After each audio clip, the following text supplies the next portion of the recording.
کائنات کے سامنے نہیں، اس کے سامنے روتے ہو جب تم سب ختم ہونے کے بعد بھی اس یقین سے دعا کرتے ہو کہ اس کے سوا کوئی تمہیں کچھ دے نہیں سکتا۔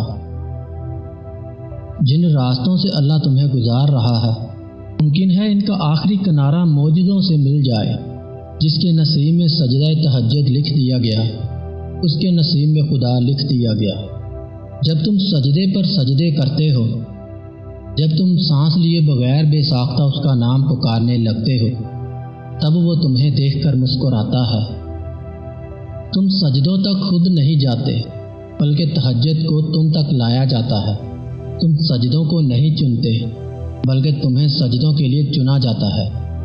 سجدوں کی سب سے بڑی خوبصورتی یہ ہے کہ زمین کے ساتھ کی جانے والی سرگوشی آسمان میں گونجتی ہے، اور جو چیزیں تہجد میں بھی مانگنے سے نہ ملے تو سمجھ جاؤ وہ تمہارے لیے بہتر نہیں۔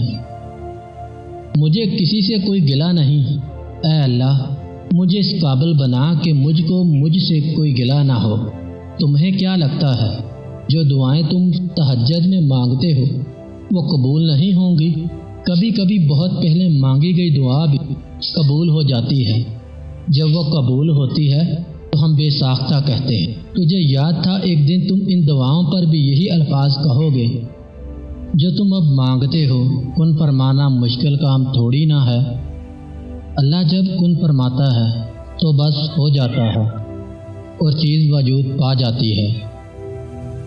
میں تیرا ہی محتاج ہوں، تجھ ہی سے مانگتا ہوں، کیونکہ مجھے یقین ہے کہ تو ہی میری حاجت روائی کرے گا۔ تمہارا تہجد پڑھنا تمہارے رب سے عشق کا ثبوت ہے۔ وہ محبت کس قدر پرخلوص ہوگی جسے تہجد میں مانگا گیا ہو، کیونکہ جب اللہ تعالیٰ تمہارے دل میں کسی کا خیال پیدا کرتا ہے تو وہ چاہتا ہے کہ تم اسے مناؤ، اسے وہ چیز تمہیں دینے پر آمادہ کرو، بار بار اسے پکارو، بار بار جولی پھیلاؤ، تاکہ وہ کن فرمائے اور تمہاری فرمائش پوری کرے۔